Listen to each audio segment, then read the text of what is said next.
Hello everyone and welcome to How to Hack Wi-Fi Networks for Beginners. So my name is Jacob and I'll be taking you through the duration of this course. So this is my first course with Udemy and hopefully one of many. So the course outline. So we'll be going through Wi-Fi theory firstly. So it's important to understand the theory of how Wi-Fi works before attempting to exploit it. This will expand your general knowledge and assist in decision making while attempting to exploit Wi-Fi networks.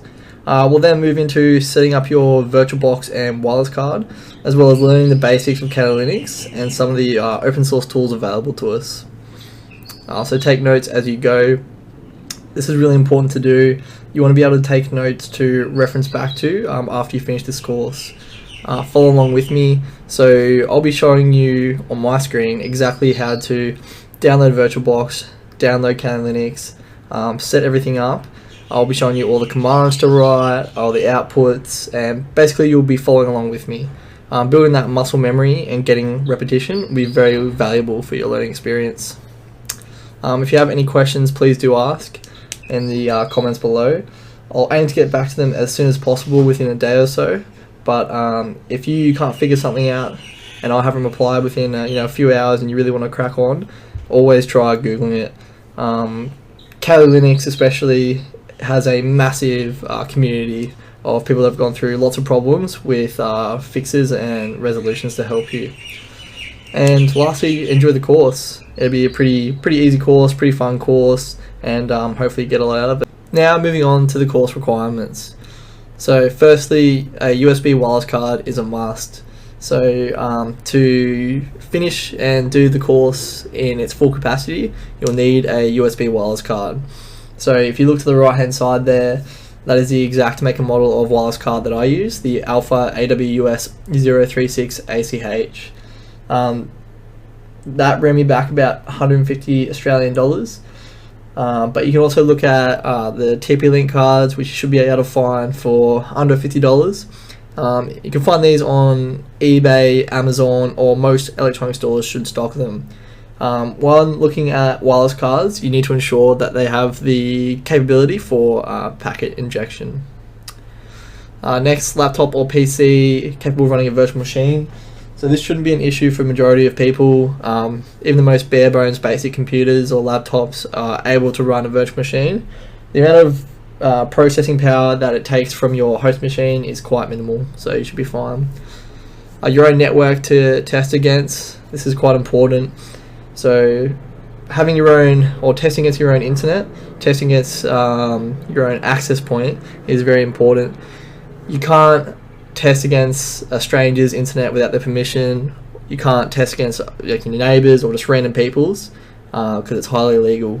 So ensure that you only test against your own network. And the willingness to learn.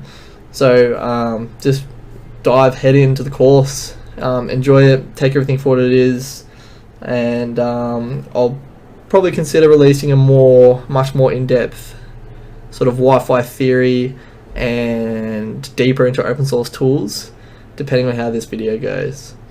But yeah, let's hook in. Cheers. Moving on to the so what. So why should we learn Wi-Fi theory? Why is Wi-Fi theory important before doing or jumping into a Wi-Fi exploitation course? So a broader understanding of concepts. So when you're typing certain commands, when you're going through, you're looking at certain data, if you're looking at the received strength levels, MAC addresses, all these key things that will help you in your Wi-Fi exploitation journey. You want to be able to understand the reason why you're doing certain things, basically. So understanding how the tools work. So yeah, kind of touched on that as well. So give you a more in-depth knowledge of what the tool or what the command is actually doing, how it's actually affecting the network or the access point that you're testing against. So fault finding. So if you have any issues or stuff's not running as smoothly as what it should be, you'll have a broader understanding of the layers or the processes involved and where a fault could be at each of those layers. So a baseline knowledge can lead into other technologies. So this is pretty true.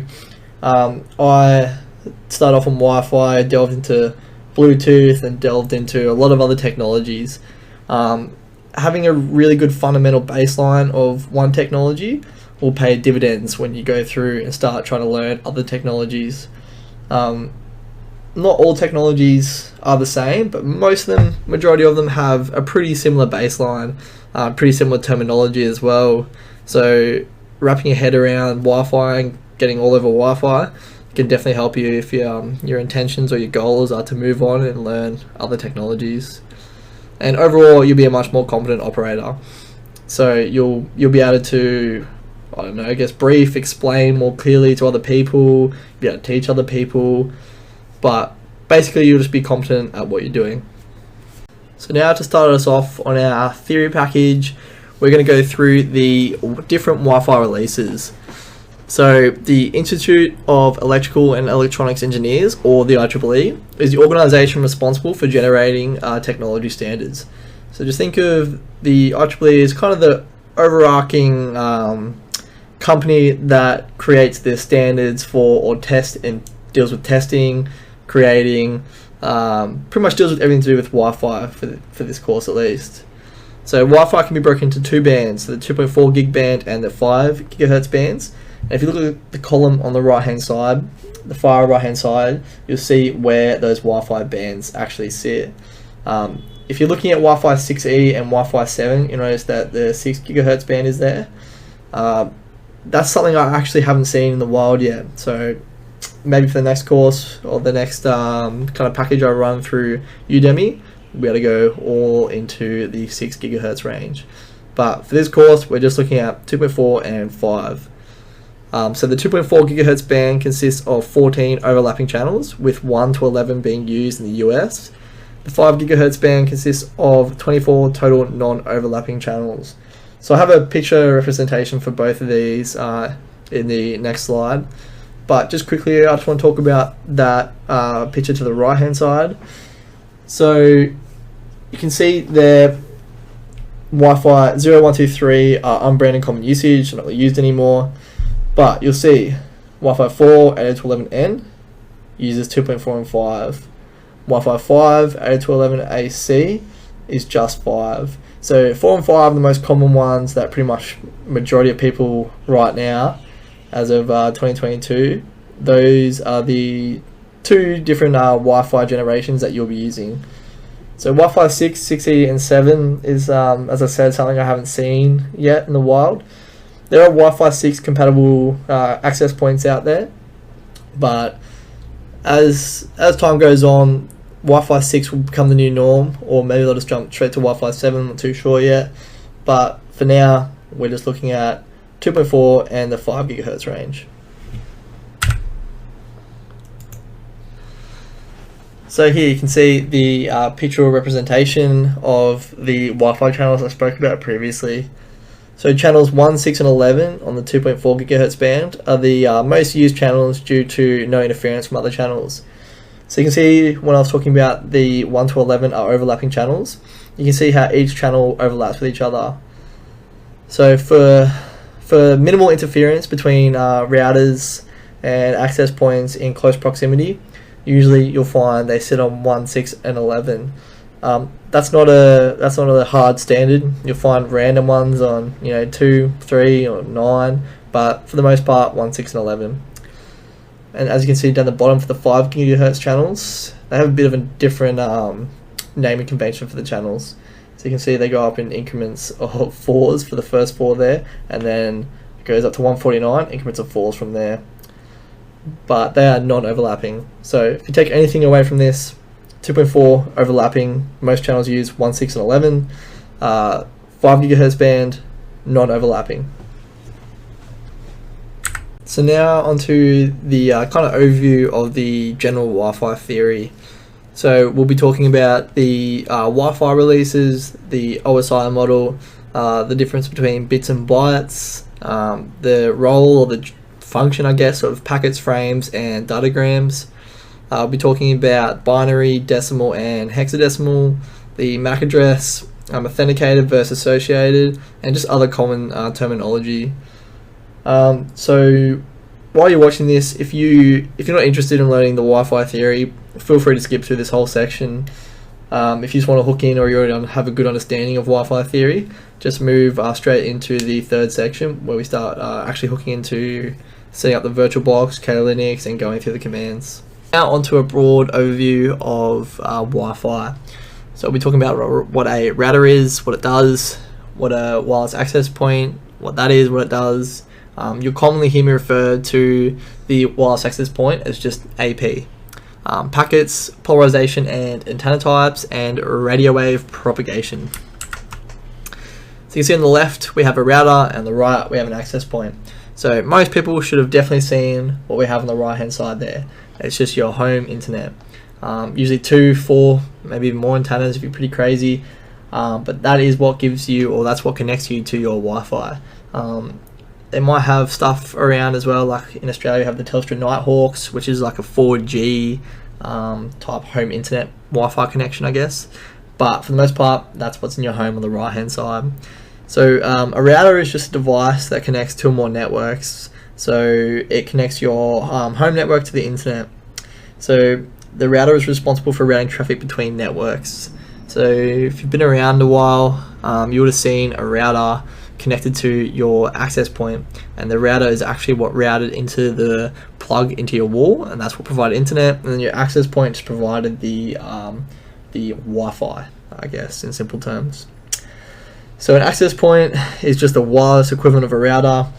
So most access points are wireless gateways, and they combine functionality of the access point, the router, the NAT, which is just the network address translator, the firewall, and a switch. So access points work directly with end users' wireless network interface cards to provide network access. So they may also play the role of a repeater, bridge, or a mesh network, just depending on what kind of setup you have or what kind of firmware they have. So if you think of like a mesh network, it's just a bunch of access points linked together. If you think of like a repeater, it's just repeating that Wi-Fi signal so you can achieve a greater distance on the on your Wi-Fi. And what else? So a good rule of thumb that I got told is, in a perfect, ideal, lovely RF environment, the planning distance for your Wi-Fi for the 2.4 GHz range is around 300 feet, and for the 5 GHz range around 150 feet. So that's obviously in an ideal world where there's nothing obscuring your Wi-Fi connection, but for most people, unless you live in a mansion, one router in a central location will be fine for internet. Now moving on to polarization and antenna types. So I've written a few notes of this one just because I didn't want to forget anything, so apologies in advance if I sound like a robot when I'm reading this out. So polarization refers to the orientation or angle of the antenna, so think of horizontal or vertical. In an ideal world, both the receive and transmit antenna should be polarized the same way for maximum efficiency. So if thinking about going back to this slide here, you'll see on the access point, the antennas are polarized vertically, so they're going straight up. So in an ideal environment, you have an antenna in your phone as well that connects to the Wi-Fi, so you'd want to have that vertical as well. Obviously we'll hold our phones in every direction possible and it still works. So it's just saying in an ideal environment you want them polarized in the same way. So now onto the types of antennas. So we have directional and omnidirectional. Omnidirectional pretty much describes itself, so it's what you typically find on all personal electronic devices, radios, access points, and many more. So the antennas I just showed you before on that last slide on the access point. So they're cylindrical in shape and propagate in every direction. So it's perfect for the everyday user who doesn't need to achieve communications over a long distance. So yeah, perfect around the house, perfect for pretty much everyday users. You won't really find yourself using a directional antenna. The only time you'll find a directional antenna is if you have a TV antenna on your roof. You'll see it looks like the third antenna from the left, which is a Yagi or directional antenna, and pointed to the same direction. So you'll see that if you look at all your neighbours, all the antennas will be pointed generally in the same direction. It's to achieve communications over long distances. So you can find them on cell towers as well. You find them on, I guess, repeater networks. They all have directional antennas. So it achieves the most amount of gain over a long distance and is usually in a fixed position. So a directional antenna can be particularly useful in Wi-Fi exploitation. So as you can save energy loss by pointing the antenna towards the target access point or user. So I did test this. I bought 2 directional antennas off eBay or Amazon or somewhere, I can't remember. I hooked them up to my Alpha card with some TNC adapters, which actually created quite a bit of loss because I had about 3 different adapters on there. And I was able to de-authenticate my own access point from about 100 meters away. So it's just good for you guys to know that it's out there. Directional antennas exist, and if you want to get pretty deep into it, then yeah, explore different antenna types. So next we have radio wave propagation. So radio wave propagation is, I guess, a good way to describe it. So Wi-Fi uses radio waves to send information from one device to another. So pretty much from the access point to your phone. So radio and vice versa, back the other way. So radio propagation is the behavior of radio waves as they travel. So you can think of radio waves like energy or electricity. It will take the path of least resistance. So this is especially handy to know as the polarization, the sighting, so when I say sighting, just where your antenna is, and the type of antenna used in DLF attacks can be very important to achieve the required outcome. So for this, if your antenna or your access point is, the complete opposite end of your house, and you're trying to deauth a phone that's connected right next to your access point, and you're 20 meters away, for example.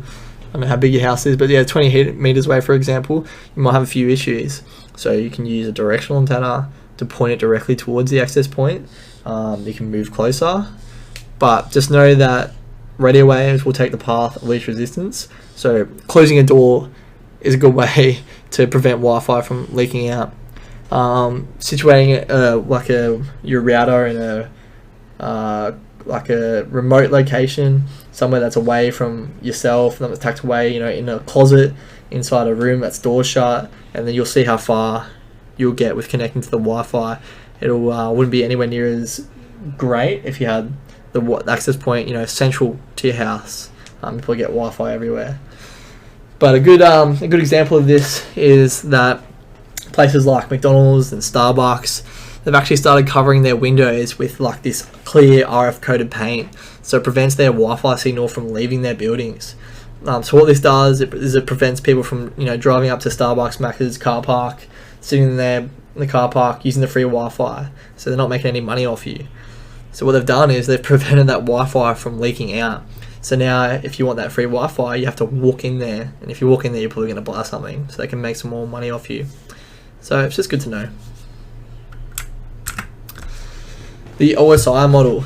So the OSI model is a conceptual understanding of the networking process.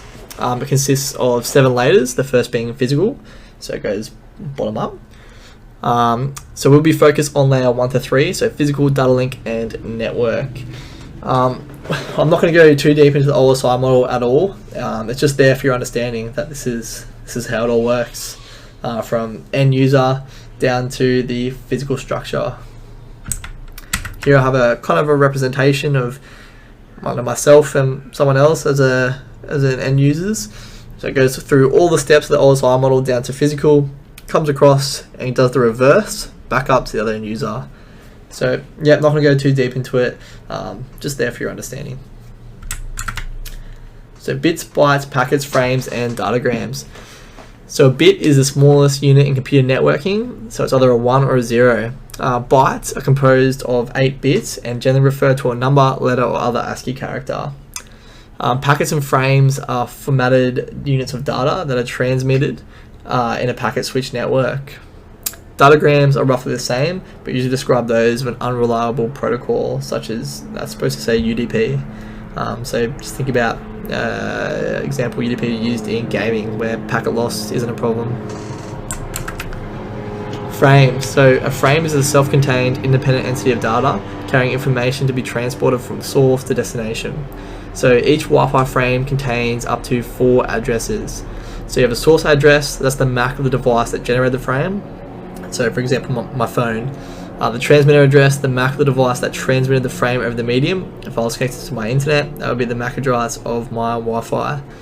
the receiver address, so the MAC of the device that will receive the frame. So think of, access point. Destination address, again, MAC of the final device that will hand the frame to higher protocols. So phone, laptop, computer. Again, not going too deep into this, just there for your understanding. But I'll probably make a course that goes pretty in depth into all this stuff. Next we have binary, decimal, and hexadecimal. So binary is a base 2 numbering system, and it only uses ones and zeros. So you can see on the graph, the representation on the right hand side there, we have binary in the far left column. So binary is read right to left, and it starts off at 1, 2, 4, 8, 16, 32, 64, 128, and just keeps going up. So you can see that binary, so if you have a 1 in the far right hand column, that's just 1. If you have it in the second from the right, that's 2. If you have a 1 and a 1 in the first 2 columns, that's 3, and you can go down that for the rest of your binary. Again, you don't have to learn this if you don't want to, but binary is good to know anyway. So decimal is a base 10 numbering system, which is what we're all used to. So that's the far right column. So that's just 0 to infinite.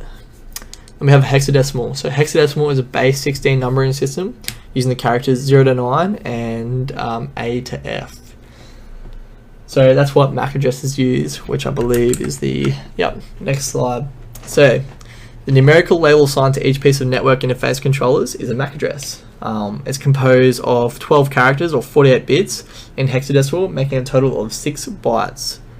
So the first 6 digits refer to the organizationally unique identifier, or the OUI. The second 6 digits are the serial number for that device. So the first 6 digits, I'll explain, is basically, so you could, if you didn't know what kind of device you were seeing in a Wi-Fi survey, you could Google the first 6 digits of the MAC address, and it would probably come up. It'll probably tell you exactly what it is.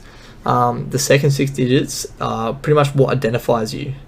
So that's your serial number, so that's you. That's what associates you with the network or whatever. You can see down the bottom we have a local versus global MAC address. So that's the second digit. So local is 26AE, global is 048C. Not kind of important. So if it's locally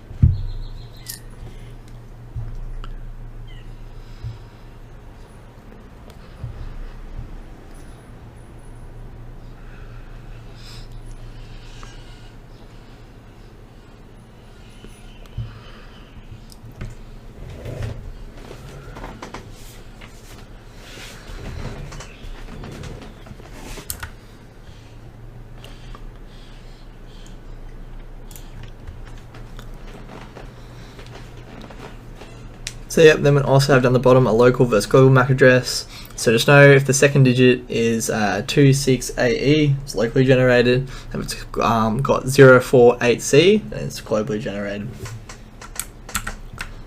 Authenticated versus associated. So a device can be in 3 possible states: unauthenticated and unassociated. So in this state, a device is usually sending probe requests. So as in your phone will be sending, or whatever will be, your laptop or computer will be sending probe requests to all the access points in the area. So authenticated but unassociated. So in this state, a device is authenticated with one or multiple access points but not associated, therefore unable to communicate on that network. So something you maybe connected to before, but you're not actually associated with that network. You're not connected to that network. So authenticated and associated. In this state, a device is a member of the network. So a device can only be associated with one access point at a time. So basically, you can only be connected to one access point at a time, which you'd find on your Wi-Fi. If you try to connect to 2 or more, you cannot do it. Now, basic terminology. So again, we have AP, which is the access point. the BSS, which is the basic service set, the BSID, which is the basic service set identifier, the extended service set, the extended service set ID, gigahertz, the IEEE, MAC address, client. So when I say client, that's the device hanging off the access point. So DAuth is just the denial of service, and another name, if I ever say added to 11, I'm just referring to Wi-Fi. So you can go through on the cheat sheet that I gave you to download, and you'll see like an extended version of basically what each of those are. And now for some Wi-Fi encryption. So we have the temporal key integrity protocol, advanced encryption standard, the pre-shared key, the wide equivalent privacy, Wi-Fi protected access, and Wi-Fi protected access 2. So we'll start with TKIP. So TKIP uses dynamic keys, key sequencing, key mixing, and other countermeasures to improve security. So it was originally introduced in WPA to replace WEP as a more secure alternative, however has now been seen as obsolete compared to AES. So AES is a very strong encryption used in WPA and WPA2. It's been adopted by militaries around the world, including the United States. So this encryption is quite powerful and only weak in a brute force attacks if a strong phrase or password isn't used. So next we have the pre-shared key. So the PSK is just a password that is known both by the access point and the client. Then we have WEP. So WEP was originally introduced in 1997, and it was the first attempt at wireless protection. So the aim for WEP was to add security to wireless networks by encrypting data. One of WEP's main goals was to prevent man-in-the-middle attacks, which it did for a time. However, despite revisions to the protocol and increased size, various security flaws were discovered in the WEP standard. So as computing power increased, it became easier to exploit for criminals. Because of its vulnerabilities, the Wi-Fi Alliance officially retired WEP in 2004. Then we have WPA. So WPA was just an interim encryption standard implemented between WEP and WPA2. So it supports PSK and TKIP and can optionally use AES. So next we have WPA2, which is something you'll definitely see. So it's probably the most common right now until WPA3 comes out, but you'll definitely see WPA2. So WPA2 is the certified security for the 802.11 standard.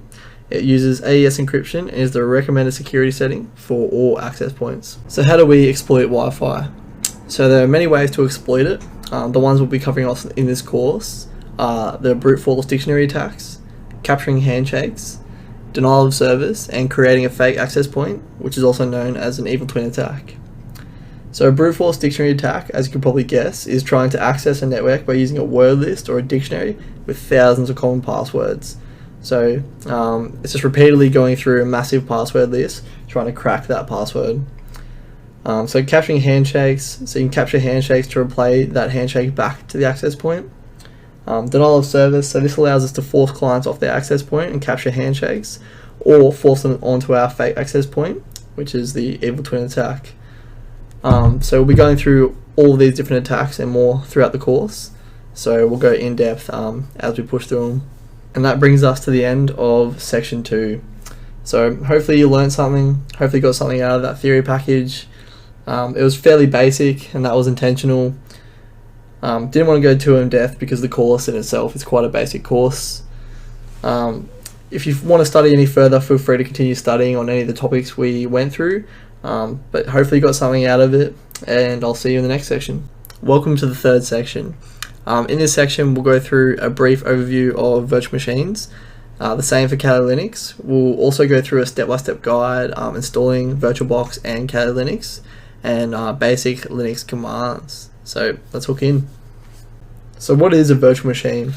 So a virtual machine is a virtual environment that functions as a virtual computer system with its own CPU, memory, network interface and storage, but it's created on your physical hardware system. So virtual machines allow multiple different operating systems to run simultaneously on a single computer. Each operating system runs in the same way an operating system application normally would on the host hardware. So the end user experience emulated within a virtual machine is usually, most of the time, nearly identical to a real-time OS running on a physical machine. So a virtual machine provides an environment that is isolated from the rest of the system. So whatever is running inside your virtual machine won't interfere with anything else running on your host machine. Because virtual machines are isolated, they're a great option for testing new applications or setting up a production environment, which is exactly what we're going to do today. Why Kali Linux? So Kali Linux is a Debian-based security distribution initially designed for penetration testing and network analysis.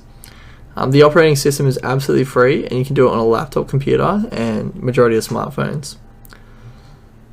Kali Linux is a one-stop shop for penetration testers.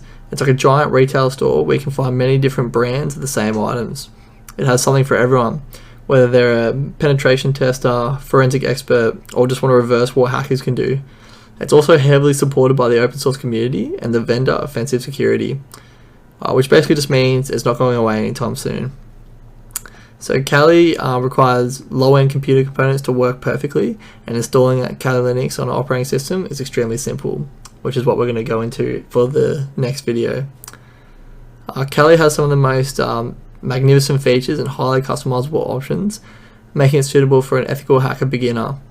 So if you're a little familiar with Ubuntu, you can definitely start your hacking journey on Kali, but it doesn't really matter for us because you'll be following along with me for everything I do.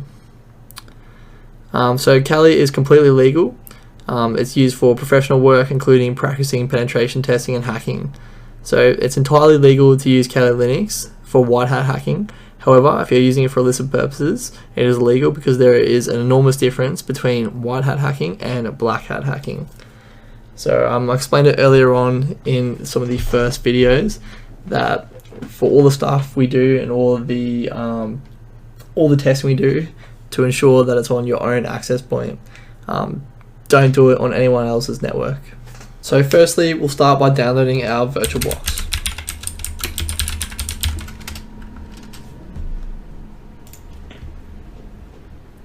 Click on the first link you see.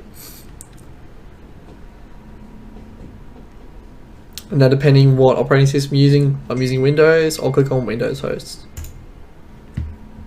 As you can see, it's starting to download there.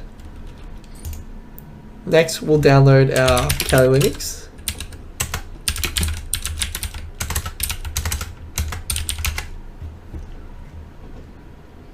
So yep, first link again. We have a range of different options we can install here. The one we want to go for is virtual machines.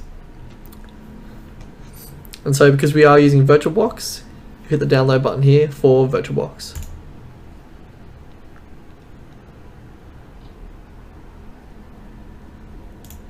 Move on to setting up our VirtualBox and Kali Linux.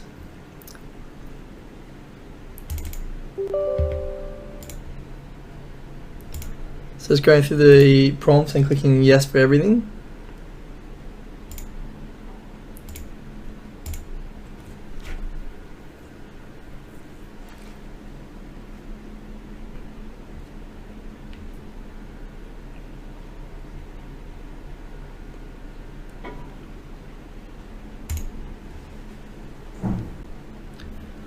So once we have finished installing our VirtualBox, we'll go to Add and find where you installed your virtual machine, and here we are. So now we'll click Start.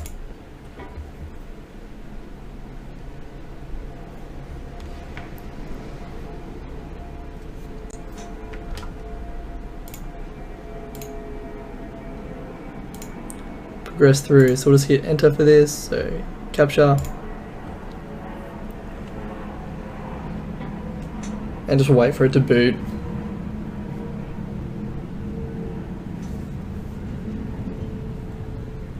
So the default username and password is Kali and Kali, and we are now in our virtual machine. So we'll go through some very basic commands to help you get comfortable using Kali Linux. So the first command being sudo. So sudo is probably the most popular command that you can use, or basic command that you can use in Kali Linux. It just enables you to perform tasks that require administrative or root permissions. So to get sudo privileges, you simply type sudo su.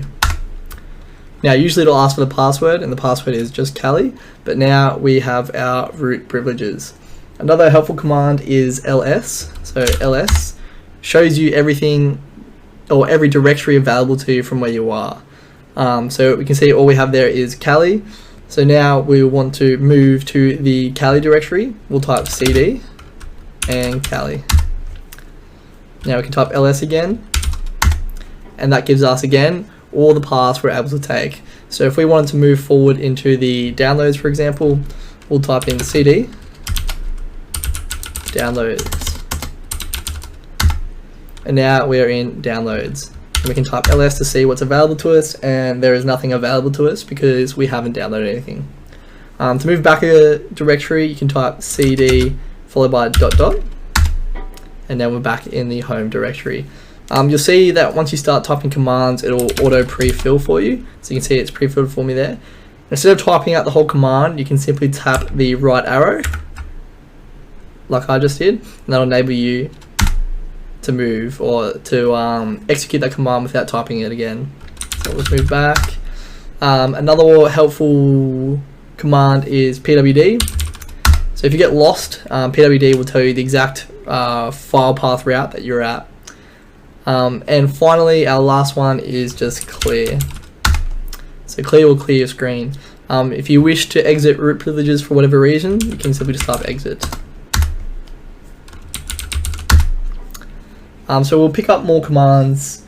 You get more comfortable using it with repetitions as we progress through the course.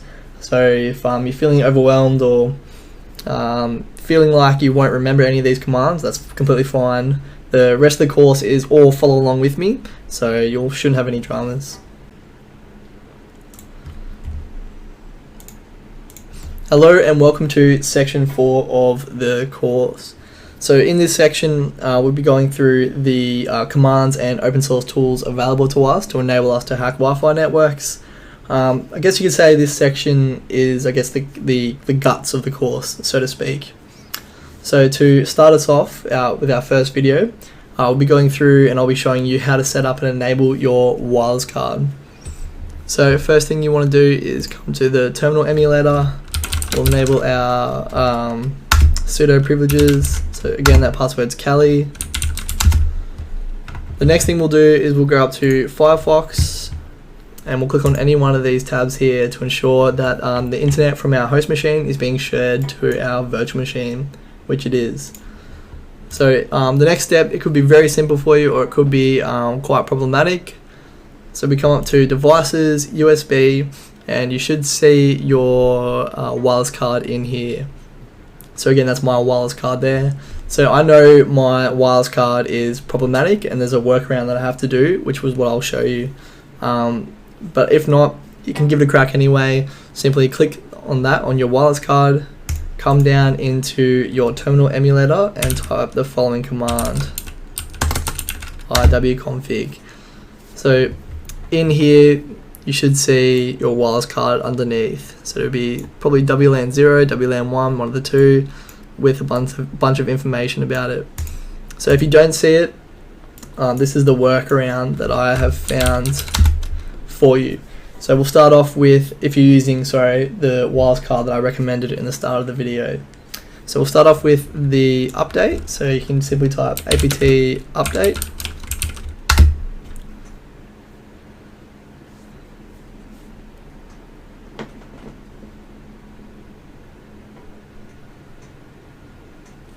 So this one should be fairly quickly. We are just updating our Kali Linux, all our packages.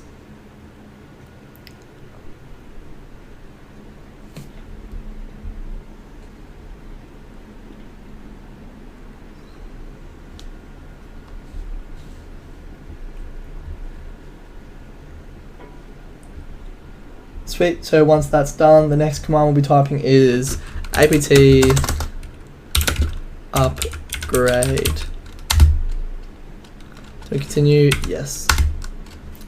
So this one takes a little bit longer, so feel free to grab a coffee or just kind of chill out while this updates or upgrades, sorry. I'll fast forward this so we don't have to watch this go through.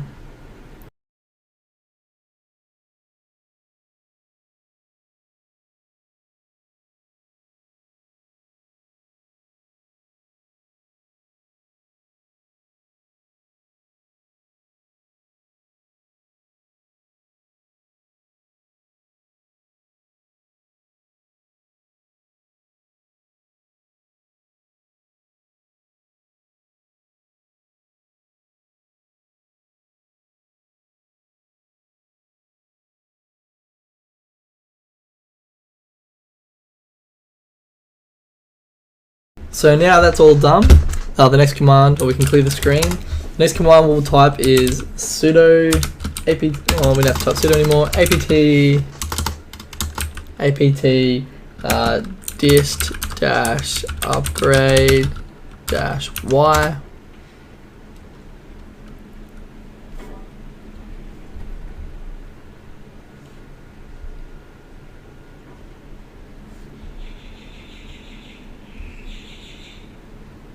And that's done. We'll then type reboot now.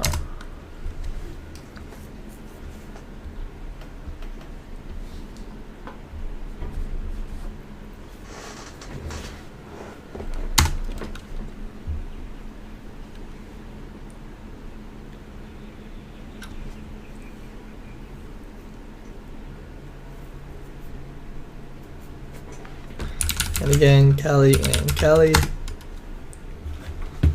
And we are back in.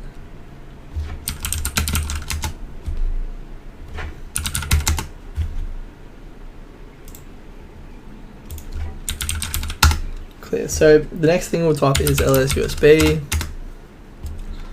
Again, so again, you would usually see your virtual card up in here. We can't see that, or I can't see that now because I have not brought it across yet. As you see, it's not ticked. So the next command we'll be typing is, let me just find it. Okay, so apt install realtek. So this is for my specific USB card. Realtek dash RTL 88 XXAU dash DKMS. Yes.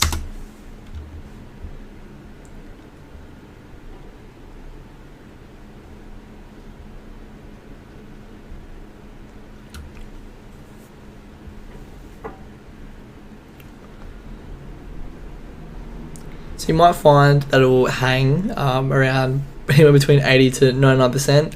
Don't reboot or do anything, just let it do its thing and it will keep progressing. For now, I'll fast forward the video until the next stage.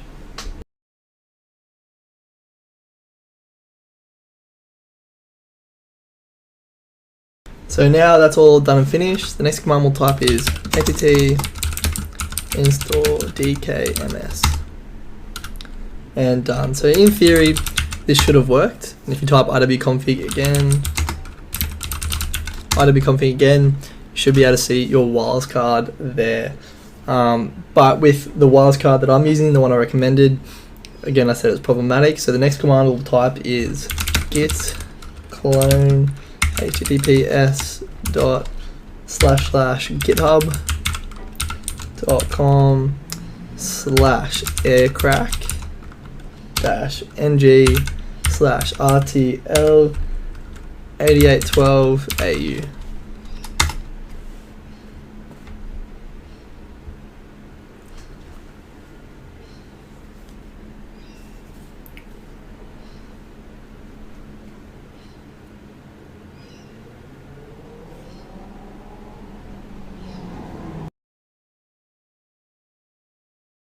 So now that's done, the next thing we'll do is we can see the package we just downloaded. So then we'll move into that directory. So we'll type cd rtl 8812AU. And we can see we have a bunch of software there. So the next command we'll type is make.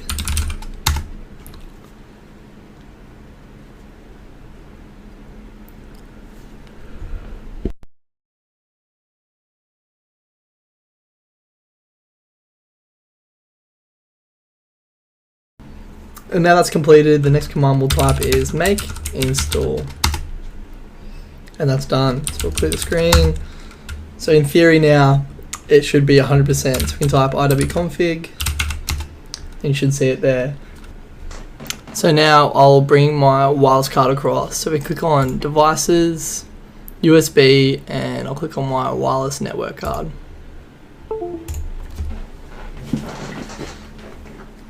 Okay, from here we should be able to see it without IW config. You can just keep trying.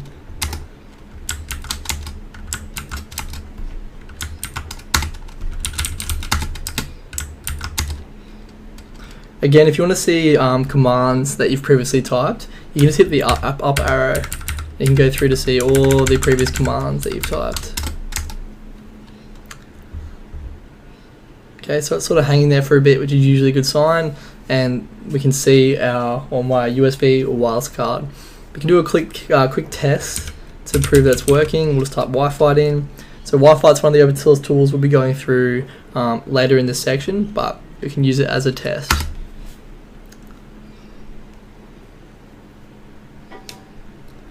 Again, so now it's looking for Wi-Fi networks and it's found Wi-Fi networks. So Control C that, clear, and we now have our USB card up and running. So in this video, we'll be going on with enabling monitor mode for your wireless card, as well as a brief overview of the AirCrack suite of tools available to us. So again, we'll go into the terminal emulator, we'll enable our sudo privileges, and we'll check to see if our wireless card is up and running. You can see mine is there.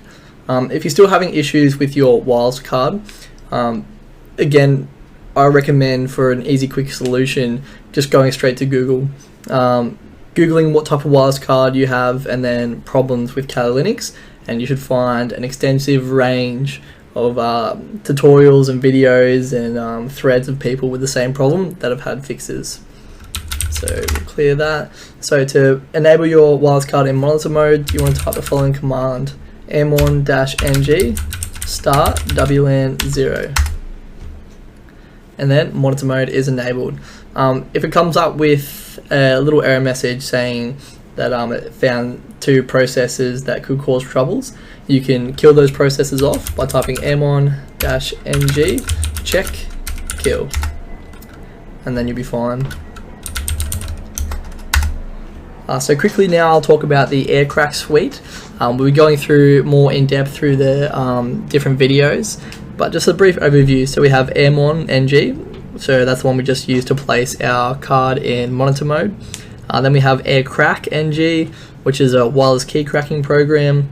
We have AeroDump-ng, which is a packet sniffer. We have AirReplay-ng, which is a packet injector. And then we have Airbase-ng, which is what we use to configure fake access points. Again, we'll be going through all those different tools in later videos. So in this video, I'll be going through and showing you how to find hidden wireless networks, as well as the hidden wireless network's actual name, or its ECID. So to start us off, we want to ensure that we have our root or sudo privileges enabled, as well as our wireless card in monitor mode. So the first command we're going to type is aerodump -ng WLAN 0. So this will give you a list of all networks or access points that the wireless card is able to see in the area. So when looking for a hidden network, you want to look onto the far right hand side under ECID, and we'll have this. So we'll cancel that. To cancel or quit, you just simply hit Control C. Length .0. So length .0 indicates that it's a hidden wireless network, and this is my hidden wireless network that I've set up.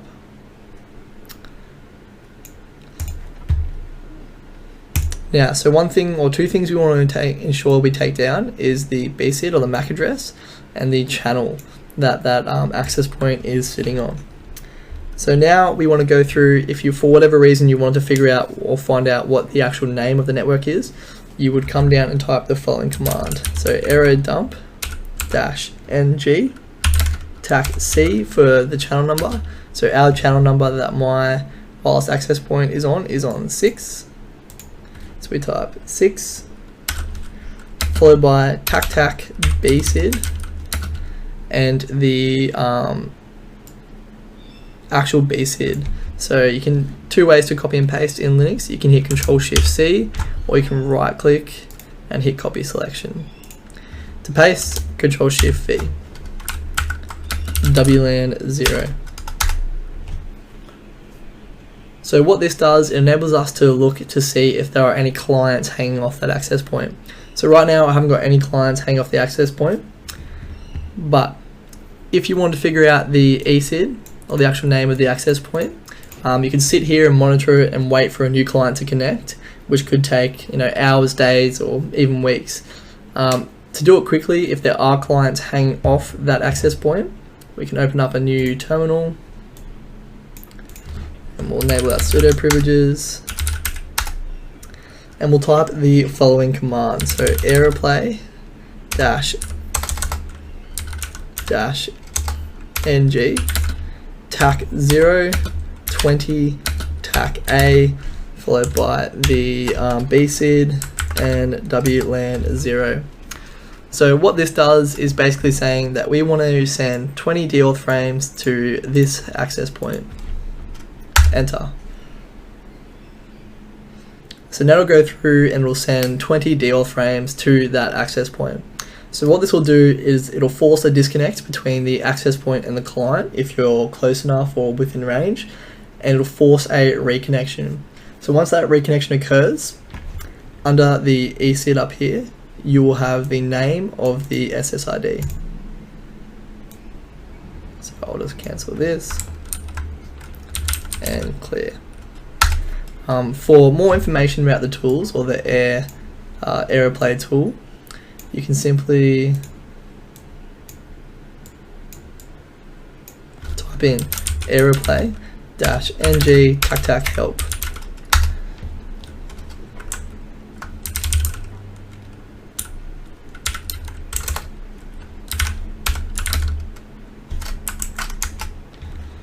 So this will give you the full list of options and different filters to basically send an attack or send a deauth attack.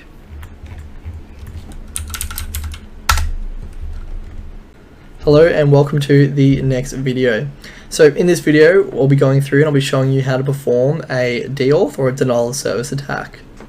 So a denial of service attack is an attack meant to shut down a system or a server, making it inaccessible to its intended users. So denial of service accomplishes this by flooding the target with traffic or sending information that triggers the network to bottle and slow down. So denial of service attacks cause the following problems: inaccessible services, interruption of network traffic, and connection interference. So basically what we're doing is we are flooding the router or the access point or the client with deauth packets or deauth frames, forcing it to disconnect. So we went through this in the previous video when we were attempting to find what the ECID was for the hidden wireless network. So we're going to pretty much do the exact same thing now, but this one is a little bit more directed or targeted. I don't know what reason you'd have to deauth an access point or network unless you're using it in conjunction with another intended use. So for deauthing, so the client reconnects and you can capture the handshake, for example. But we'll start off with the same command we used last time, which is mmon-ng aero dump -ng WLAN 0. So again, this gives you obviously all the access points that your wildcard's able to see. And we'll wait for, so I've got my network there at the bottom, so we're Control C, and we'll type the same command again. So aerodump -ng tac C for channel 6, followed by the BCID WLAN 0. And again, we can see the BCID and the access point here. So if you had your phone or anything else hanging off that access point or connected to that Wi-Fi, you'd be able to see it down here. So next we want to start by opening up a new terminal. And then we'll enable our sudo privileges, sudo su, Kali. So the reason you want to have another terminal window open opposed to just Control Cing and then starting the deauth attack that way is you want to be able to see what kind of effect you're having on your access point. So in here you'll be able to see that the client will drop off. You'll also notice that whatever you have connected to your Wi-Fi will also drop off, whether that being your phone or your laptop or your computer. or anything. So this also stretches to having cameras as well, wireless cameras, which is why I would never recommend purchasing or using Wi-Fi cameras. This is also the same for your wireless or your smart home technology or your Internet of Things. So like wireless door cameras, front door cameras, anything that connects to the internet via Wi-Fi is susceptible to this attack. And it's a very simple attack to do. So we'll start by typing in the following command. So we'll go through and go airplay -ng. This time we'll go TAC 0 and 1000 for 1000 packets. TAC A followed by the MAC address and WLAN 0. So what this does now is it sends basically 1000 DAuth packets or DAuth frames to that access point. And what you should see straight away is that your phone or whatever you have connected to that Wi-Fi will disconnect. What you'll also notice in the window up here is you should see the client start to drop off. So this is why I would never recommend, for me personally, a wireless camera system for my house or business or anything like that, because of how simple this attack is to do. So like I said earlier on in the video, we'll be going through and doing much more, I guess, kind of advanced stuff with this DAuth attack, like capturing handshakes. But for now, we're keeping it simple, and that is how to do a DAuth attack. Hello and welcome to our next video. So in this video, I'll be showing you how to crack WPA or WPA2 encryption. It's a fairly simple method, but it's a very effective method at the same time. So to start us off with, we're going to need 2 terminal emulator screens. We want to ensure that we've set our wireless card into monitor mode and we've killed off any processes that could interfere with that. So to start us off, like how you start off mostly by doing, I guess, a survey or a general soak of the access points in the area, we're going to type the following command: aerodump-ng WLAN 0. Okay, from here I've already found my access point. So this D-Link DWR router is my access point that I'll be going after. So you can see here I'm using WPA2 encryption. I'm sitting on channel 5 and this is my BSID. So the next command we want to type after we have all our information that we need is aerodump-ng TAC C for channel number, which is sitting on channel 5, TAC W space WPA. So the TAC W is the file name that will, the TAC W is the precursor for the name of the file name, which will hold the captured handshake. So we'll use that along with our word list to potentially and hopefully crack the password. So TAC BSID followed by the BSID of our access point and WLAN 0. So you can see here, this is our access point and this is my phone or the client hanging off that access point. So a couple of things we want to make sure before we hook in. So you can see here, it's sitting on channel 5, which is good. And it's created the capture file like I was talking about before, WPA TAC03.cap, which we'll look for in a moment. Now, so this process of capturing the handshake is of cracking WPA is quite a little bit similar to how you'd crack WEP or WEP encryption. However, with WEP, you're looking for a lot of data, but all we're looking for with WPA or WPA2 is that 4-way handshake. So basically to achieve that, we need a device to connect or reconnect to the network.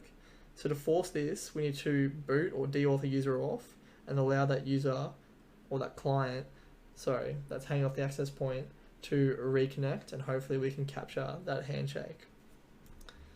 So now what we're going to do is we're going to come down into our other terminal window or another emulator window, and we're going to type the following command: aeroplay TAC-ng TAC 0 20 TAC A followed by the MAC address.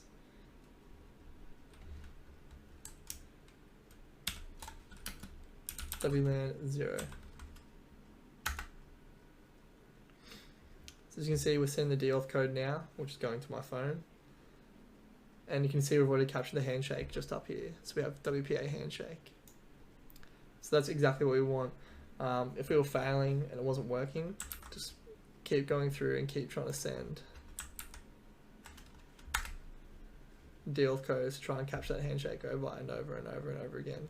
Don't want to deal with too long. As you can see, when we're doing 20 here, it's kind of the sweet spot. So you want to boot or force the boot to happen, and then you want to be able to have that client that's hanging off that access point to reconnect. So perfect. So it says now WPA handshake with the name of the access point just there. So now what we're going to do is we're going to see where we actually save that file. So what we want to go to is, you can minimize this for now. Go to home, because we're in the root, we're in Cali, just here. As we can see, we have the WPA tac03.cap file. So just a pre-disclaimer as well, we will need to word this like this. So the word list you can get off the internet. I'll show you how to make our own word list in a later video. But you can just download massive word list, which basically just look like this. It has just all common passwords. So now we'll go back into our terminal emulator. And what we're going to do is we're going to look for the save file, which we've already done. And what we're going to do is we're going to enter the following command to, I guess, brute force the password with a word list and that captured file. So what we're going to do is we're just going to Control-C this, and we're going to type the following command. So aircrack-ng tac-w, which is word list, like you saw before, WPA tac03.cap. So very important, so tac-w and the name of the word list, so I've just named mine word list, followed by the name of the cap file that we saved from up here. So as you can see here, WPA-03.cap, and enter. And then look, key found, password, and that is the password to the access point. So it's as simple as that. Obviously there'll be a lot more complicated passwords than just password out there, but the bigger your word list, the more chance you have of cracking that password. If you don't want to download a word list for whatever reason, feel free to, when you're in here, to just right click, create document, empty file, and then name whatever you want. So I can name mine, word list 2, create, and then you can start rattling off a bunch of different common passwords. Or if you just want to prove the method before you download one, you can just type in your own password and a bunch of other random characters, and basically that's it. So very simple, very effective method. But yeah, it works. And as you can see here, that is our password. Key found, password. Hello and welcome to the next video. So in this video, I'll be showing you all the great things about Wi-Fi. So Wi-Fi is probably one of the most simplest and best open source tools that we can use. It's good for cracking passwords with WPA, WPA2, with WEP, using WPS pins. It's a very powerful tool, but obviously being an easy tool, it also has its limitations. It pretty much automates everything for you. You can sit back and relax while it runs in the background. So let's jump into it. So pretty much the only command you'll type is Wi-Fi. So you can see now it's going to go through and do a survey or a scan of all the access points that it can see. So going from left to right, we've got the number, which corresponds to each access point, which will become relevant in just a moment. You've got the SSID, or the name of the access point, what channel it's sitting on, its encryption type, the power that your wireless card's seeing it at, whether it's using WPS or not, and how many clients are hanging off that access point. So once you've found whatever access point you want to go after, you can simply hit Control-C to stop the scan.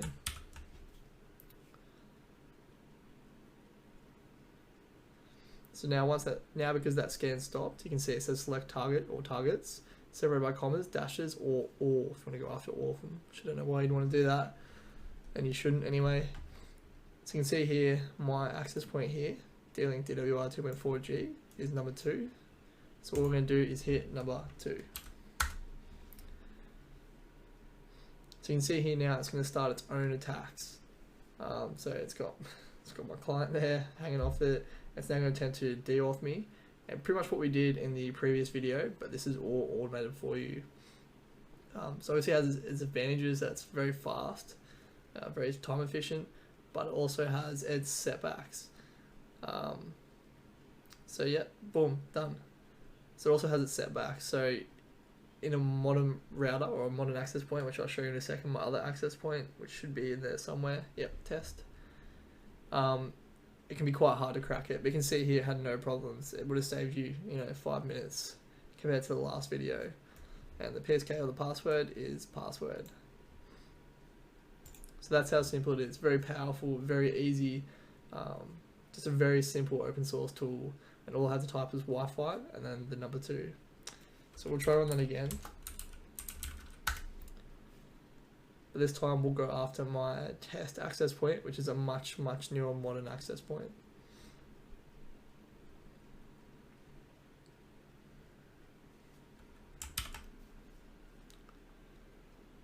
So you can see my test access point is sitting there on channel 10, which is now number 2.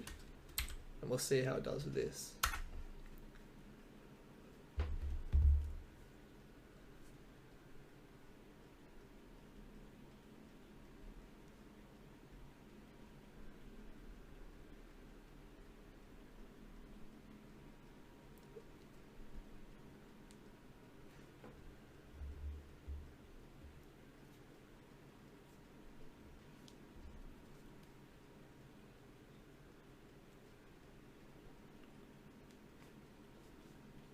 So you can see there, it's found my client.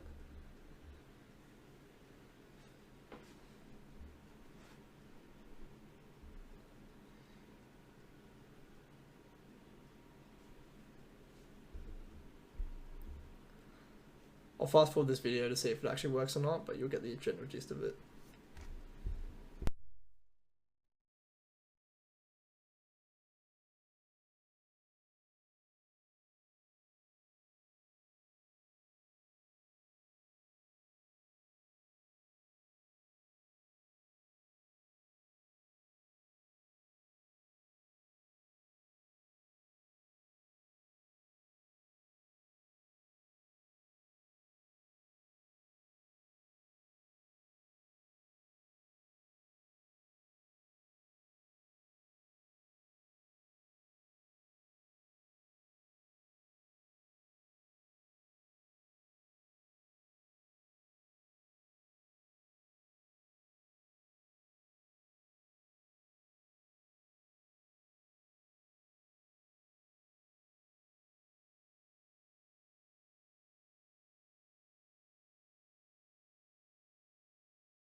So as we can see there, it timed out and was unable to capture and then crack the password for the most common or the newer access points that we have out there. So it goes to show that the open source tool is very powerful and it's very handy. And if you're going to try and go after something, it's worth giving it a crack in here first because you'll save yourself time. But sometimes you'll need further prosecution using the air dump or the air crack or the airmon suite of tools.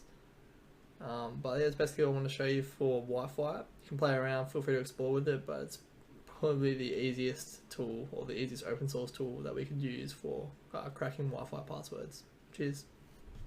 Hello and welcome to the next video. So in this video I'll be showing you another tool called Reva. So Reva is an open source tool that brute forces WPS pins in order to recover the WPA or WPA2 passphrases or passwords. So Reva starts by running through a massive combination of pin numbers until it finds the correct one, and once it's found that one, it will display the password on the screen. So WPS, like we know, is an optional device configuration for access points, which can make it really easy to connect to. There is a caveat to this though, so most modern routers now have a timeout feature and can be very hard to attack. So this attack depends solely or entirely on how modern or how new the target access point is. So without further ado, let's crack into it. The first command I'm going to type is wash tac I wlan 0.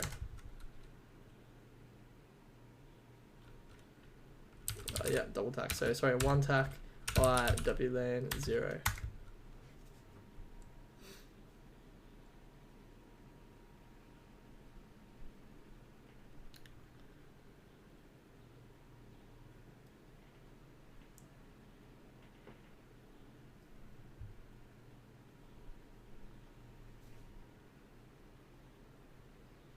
So the first one we're going to go with there is my Telstra Smart or Modern modem or access point. So we'll cancel the scan. What we're looking for here again, like most of our other attacks, is the BSID and the channel number. So we can see there it has WPS 2.0, is it's not locked, and you got the vendor and the ESID. So we'll wait for that scan to cancel. So I don't have an older version of WPS on one of my old access points that I'm using for these courses. So it's very unlikely that it'll work. What you're more likely to see is how it will time out. It'll actually tell you that it's timed out and it'll try again in a certain amount of time frame. But what you'll see with older access points and just older access points is you'll see that it won't actually time out. So you can keep hashing or you can keep brute forcing that attack pretty much up until you get the pin. It can take a little while, it can be very quickly, it just depends on how fast your virtual machine is.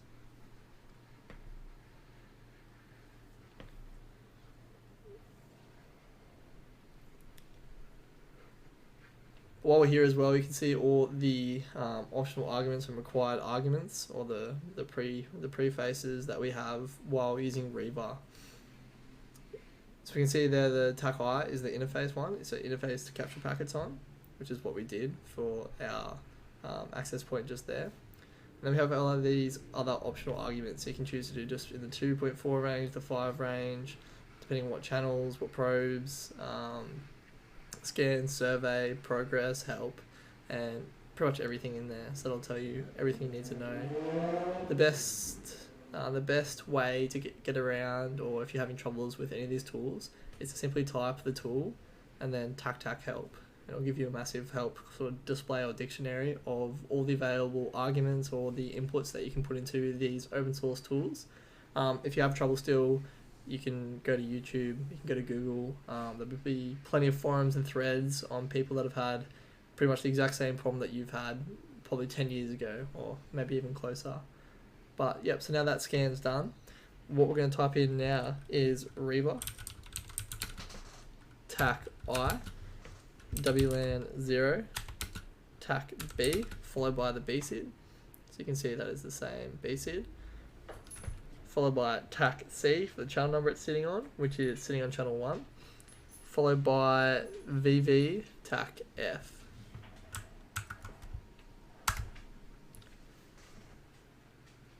So you can see now it's waiting from a beacon frame from that access point. So it's received the beacon frame. It's got the vendor and everything else there. So this is a more modern access point, so it'd be very interesting to see what the actual outcome is.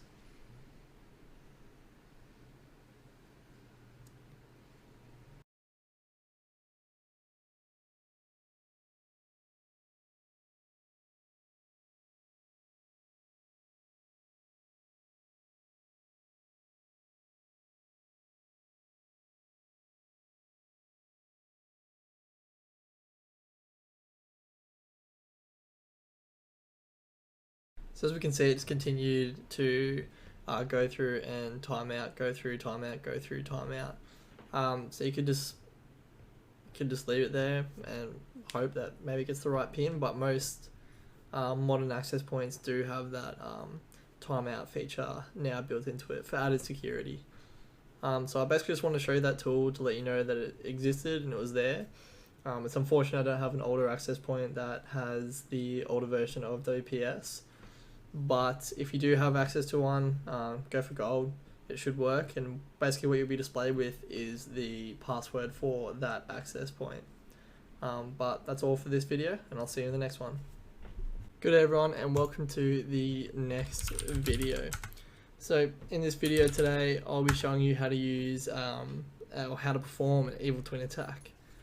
So basically an evil twin attack, or the goal of an evil twin attack, is to set up a network that looks exactly the same as the one that you are attacking. So, sorry, let me just get this in here. So to start us off, like always, we will start our wireless card and put it into monitor mode. We will kill off anything that will interfere with that. Click screen, and to start us off, we'll be using aerodump-ng WLAN 0. And boom. So, in simple terms, what an evil twin attack is basically you are mimicking the access point that the target client is hanging off of.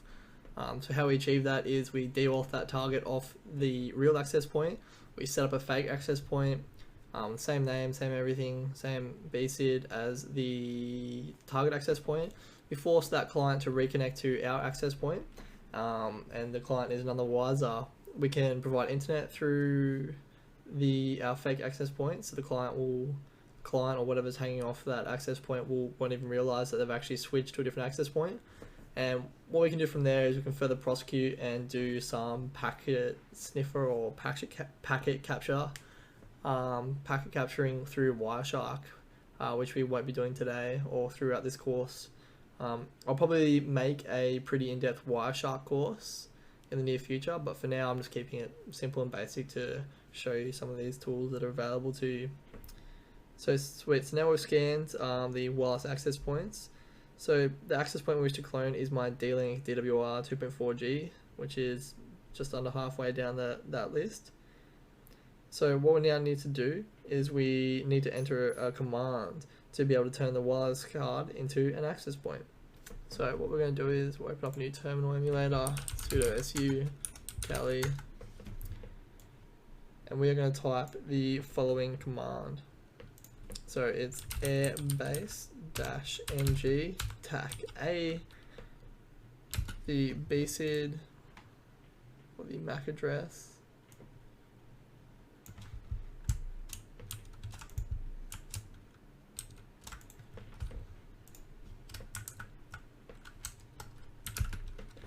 followed by the the name of the network. So for us it is d-link underscore DWR tac 118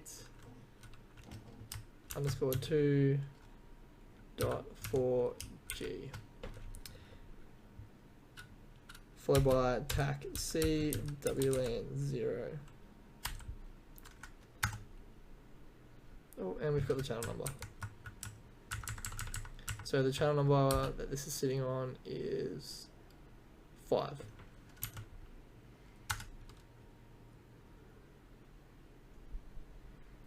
So it says the access point with BSID, which is the one of our target, has started. So now if I was to look on my phone, which I'll do, but unfortunately I can't show you the Wi-Fi networks available to me.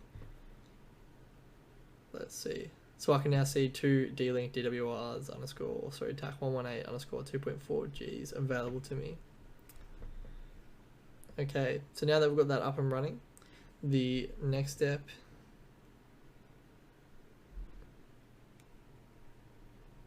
is forcing the client to disconnect from the real access point and connect to the fake access point. So again, we'll go back to this terminal window. Now what we're going to do to force them to reconnect is we're going to do an aeroplay attack, which we've done previously. So aeroplay -ng TAC 0 followed by another 0 for indefinitely, TAC A followed by the BSID, WLAN 0.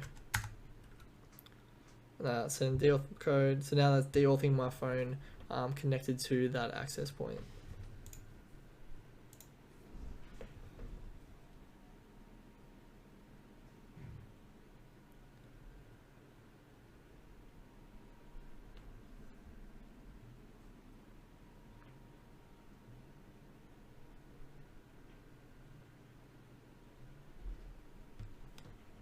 So you can see it's connected to me just there.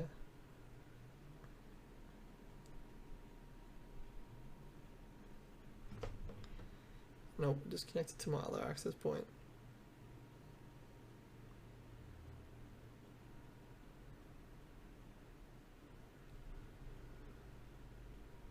But basically you can see that it worked. So my access for my phone just connected to my, I've got multiple access points set up here, so it connected to my other one. But you can see that it deauthed it and now forced me through here to connect to, well, that's the MAC of my phone, onto the fake wireless access point that I made. And that's, we'll stop this.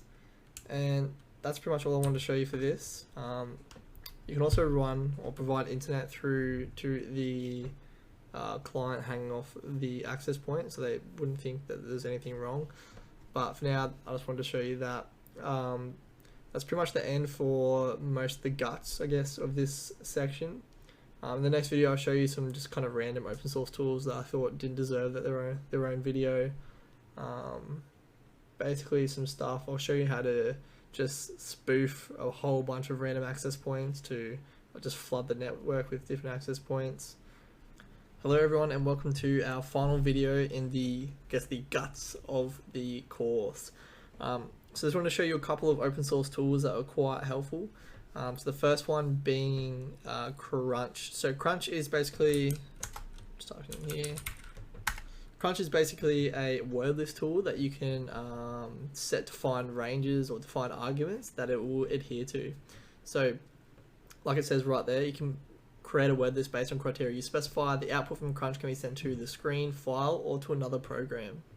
So let's crack into it. So you can simply type Crunch, and we're going to have one that I've already typed here. So minimum amount of characters in this password list or list is 8, maximum amount is 8, TAC T. So we're going to set some predefined arguments. So we're going to say that it has to start with AB. We don't know what the middle 4 are, but it's going to end in 6A. TAC O, so this is just for the output file.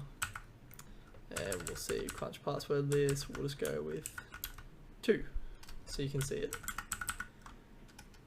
And that's just where it's going to save our Crunch password list.to text, enter. So Crunch will now generate the following amount of data and with 3 megabytes and generate the following amount of lines, so 456,976 lines, and it has finished. So what we can do now is we'll just have a look at it.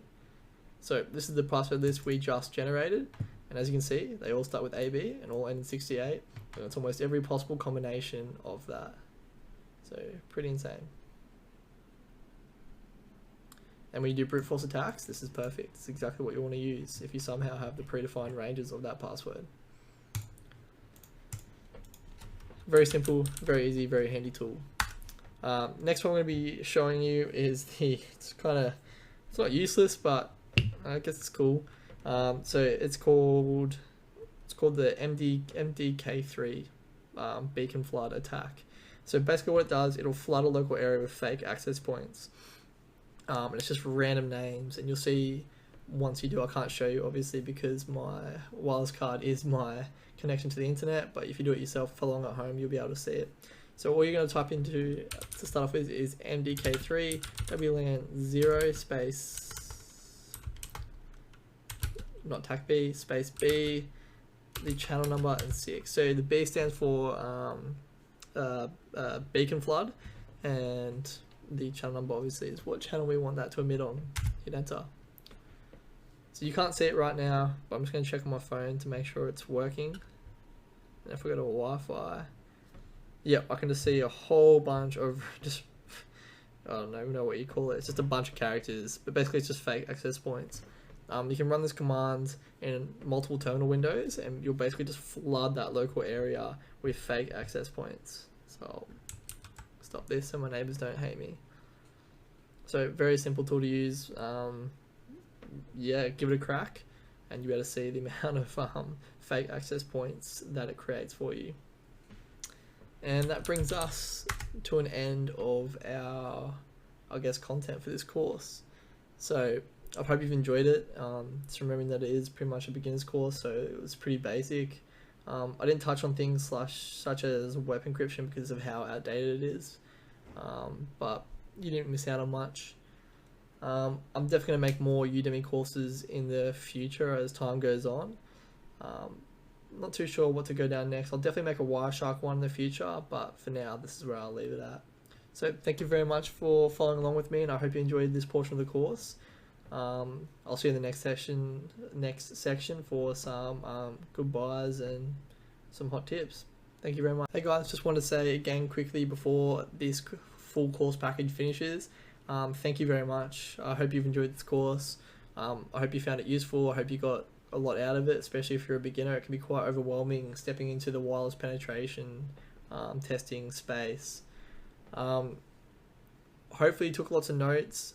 I still find the best way to take notes is to type out kind of step by step what I actually did, as well as what each argument or each, like the TAC T's or the TAC O, whenever you write, what it actually means, as well as little snippets or screenshots of your commands and the outputs that you got while you're in Kali Linux. It just helps refresh your brain if you don't touch it for a while and you come back to it. But yeah, feel free to come back to this course and ask any questions. I'll get back to you as soon as I can. But yeah, generally I just hope you enjoyed the course. If you have any feedback for me, please leave them in the comments below, or the feedback for me, and in any future courses I'll try to address that.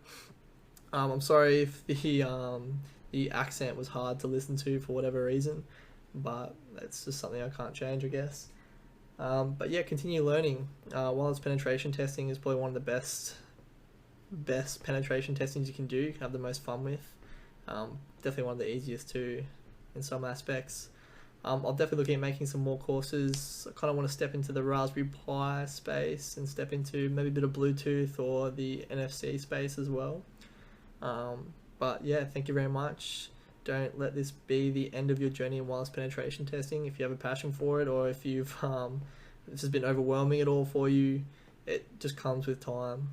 No one ever picks it up and is a gun straight away, especially if you do this in conjunction with full-time working or looking after kids or whatever else you do in your spare time. Continue learning. There's a lot of great courses on Udemy that you can look at that are more advanced than this, and I definitely recommend it.